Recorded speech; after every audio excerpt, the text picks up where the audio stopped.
So, when Jake asked me a year and a half ago, maybe 2 years, whenever he proposed, it was a while back, he asked me to not go anywhere far, because he had in his mind that he was going to ask me to be his best man. And it completely went over my head that I had to prepare a speech. But when he called me on Wednesday, he reminded me. But he said, no pressure. He said, just watch a YouTube video, you'll find something. Just make sure you say how amazing I am.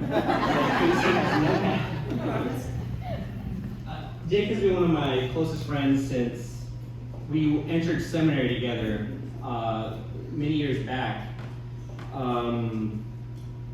We were both studying to become priests at St. Charles Borromeo Seminary. And ever since then, I realized that I had never met another person more relaxed, more chill than Jake. When I met him, I immediately knew that we were both going to be really close friends. It was like meeting another man who would be your brother despite having different backgrounds. Even though, we weren't blood related. Jake always, even to this day, claims that he's Mexican. So, the secret's out. But that's Jake. That's the type of guy that he is. He was that guy who would wear brown Oxfords to class with purple socks with little cat faces on them. Is that what you wanted to do?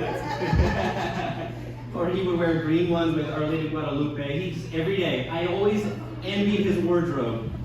It was because of Jake that I discovered Primark. Is that the name of the store? Yeah, he took me shopping. He just kind of showed me. He didn't buy, I paid, but. Along with some of our friends here, some of our other close friends, Rob and Matthew, who were also in the seminary, we really did face that unique world where it was one of many challenges, but also many joys. We lived through many experiences together, experiences that today form me into the person that I am. The memories that I share with Jake, he was only there for a year. I stayed on longer. Eventually, I also decided to not continue. Rob is still in the seminary. But that short year, or that year, it wasn't really short, but it really helped me to cement that friendship that I have with Jake. Such was the case with everything that we did, including our classes. We took Latin together, which is one of the most unique experiences of our lives. To this day, Jake will still send me text messages with Latin vocab. Puella means girl. Nautai means sailor. Yes, he's right. Whatever he says is right. We were both wide-eyed teenagers with this dream, with this vision that we had initially. But somehow Jake and I were placed into, despite being so young, we were somehow placed into the most advanced philosophy classes, to be honest. So Casey, I want you to know you're marrying a very smart and intelligent man. Jake and I were the youngest in that class by a long shot. I really don't understand how we were in that class, but we were. And I still remember when Dr. Romero handed back our first exam. Everyone in the class but 2 people failed. But Jake, you'd be proud of that 32% grade. After that exam, we both knew that world that we were living in at that time meant business. I still remember, to this day, we still talk about it. After that exam, that failure, we decided that we would stay up late and study for our exams. And that was the case for one of our future exams that Jake told me, Rogelio, let's stay up late and study. We're gonna do good on the next one. And it was like 10 p.m. in the seminary where we were studying. In the basement, there was a classroom that at night became a study room for all of us. We just kind of showed up. And Jake said, I'm gonna be there. We're gonna study together. We're gonna do good. And it was like 10 p.m. and Jake didn't show up. And I was studying and I was there and I was getting sleepy and tired. And Jake comes down with a whole coffee maker, a stovetop, breakfast items. And he was in it for the long run. And I said, Jake, what's going on? He said, I'm gonna pull an all-nighter. I had never heard of such a thing. I was like, Jake, what is that? And he said, no, I'm not going to bed. I need to study for this. And I called it at 3:30. I said, Jake, I'm going to bed. And he said, I'm gonna go shower. I'm gonna put on my casket, the robe that we wore. And sure enough, at 6:30 later on that morning, Jake was in chapel with some bags under his eyes, but he was there. That's where I discovered or learned about the determined side of Jake.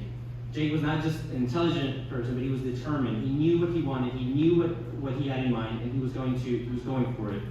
I actually took a nap after Mass, and I'm the one who missed the Latin exam that day. I had to make it up later. But Jake was determined, he was there. These are some of the few attributes that I can list about Jake that I really admire. I admire you as a person, Jake, as a man, somebody who's been very close to me in life. And I could go on and on. I could share many stories. Jake, you're all these things and you're more as well. You're a teacher. You didn't just teach me to do bad things, to break the rules, which you did. Like the time that we stay out late when we were supposed to with another friend to go watch a movie. But you're a genuine academic, Jake. You are somebody who teaches others. I wasn't surprised when after seminary Jake became a teacher. In fact, Jake inspired me to later become a teacher, which I am today, and that's because of you, Jake. So I thank you for that. But Jake is many things. Jake is many positive and good things. Like I said, I could share many things, many stories that we in that year that we spent together. At the end of the day, I want you, Casey, to know that you do have a good husband, and I look forward to that time, this history, this life that you're going to spend together. In fact, it was Casey. There was a moment where I realized that Jake was not going to continue seminary. When did I notice that? When did I know that Jake was not going to continue on and become a priest? It was the day that I saw a picture of a pretty girl hanging on Jake's wall in the seminary. And that was Casey England. She had sent him a box of gifts, and I said, Jake, who's that? What's going on? And he told me all about Casey and how she was a special girl in his life.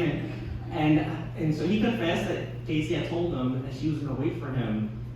Wait for what? Like, your husband? What is she waiting for? And at the end of that year, at the end of that school year, in June, Jake told me he wasn't going to continue in seminary. To this day, I've been questioning whether that was the correct decision to leave seminary, that is. And today, Jay, I discovered the conspiracy. You and I entered seminary 6 years ago. In these days, October, we celebrate our 6th anniversary of Catholic Day. You told me in the 6th month of the year that you were leaving seminary. 666. I'm just kidding, Jake. No. It was a good decision. I know that Jake left seminary because of love. And because of that love, I know, and it was Casey's dad just said, it's true. I have never met another couple who radiate and exude that or show and radiate that sort of love that the two of them have. And because of that, I know that the decision was correct. I admire the both of you, and I wish you a happy life long together.